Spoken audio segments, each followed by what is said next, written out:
Graph of linear equation हा maths 2 मधला 7.2 मधला हा पार्ट आहे। हे इक्वेशन आपण घेतलेला आहे 2x y + 1 = 0। आता हे जे इक्वेशन आहे इक्वेशन आपण कुठल्या फॉर्म मध्ये करणार आहे, y च्या फॉर्म मध्ये करणार आहे।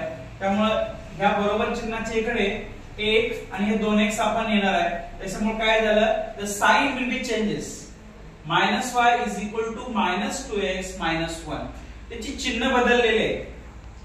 व्हॉट टू डू, आता आपण हे सप्रेस करतो, त्यामुळे या ठिकाणी हे इक्वेशन कसं तयार होईल।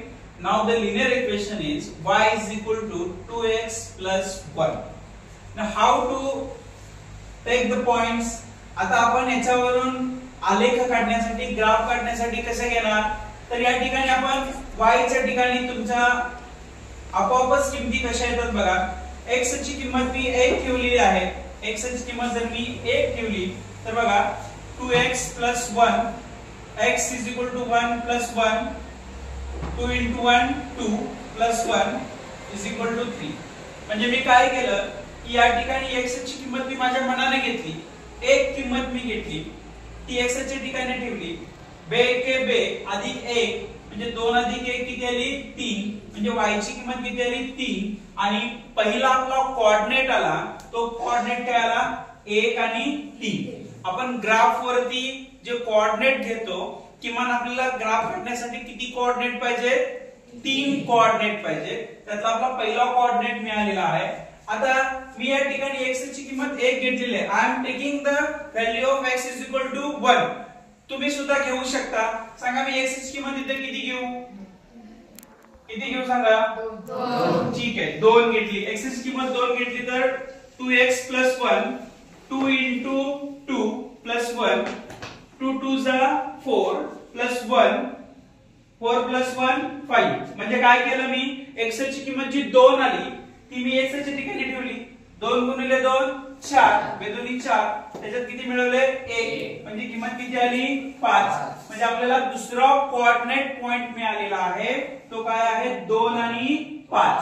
आता आपण दोन्ही पण घेतले ते प्लस मधलेच घेतले, बरोबर। आता आपण एखादा मायनस घ्यायला पाहिजे, 0 घेतला तरी चालतो आणि मायनस घेतला तरी चालतो। मग सांगा मला तिसरा कोऑर्डिनेट आपण काय घेऊया -3। ओके, आता आपण तो सोडवला, इकडे 2x + 1 2 × -3 + 1 3 2 6 -6 + 1 उत्तर किती आलं -5। म्हणजे किती घेऊ सांगा इथे 14, x ची किंमत किती घेऊ वजाच्या ऐवजी आपण काय घेतली तर 0 घेतली, 0 घेतली तर काय आली 2 × 0 + 1 2 × 0 0 + 1 म्हणजे किंमत किती आली तर y ची 1 0 1। आपण दिलेल्या लिनियर इक्वेशनचे y च्या स्वरूपात रूपांतर करून आपण या ठिकाणी निर्देशक बिंदू पॉइंट्स काढले। त्याच्यामध्ये आपण 1 2 3 आणि 4 पॉइंट्स काढलेले आहेत। याच्यावर आपण काय काढणार आहोत, ग्राफ काढणार आहोत। तो जो ग्राफ आहे त्याला लिनियर इक्वेशनचा ग्राफ असं म्हणतो आपण। एक रेषीय समीकरणापासून आपण तयार केलेला तो आलेख आहे। समजला कसं घेणार, चला तर मग आलेख बाहेर काढा।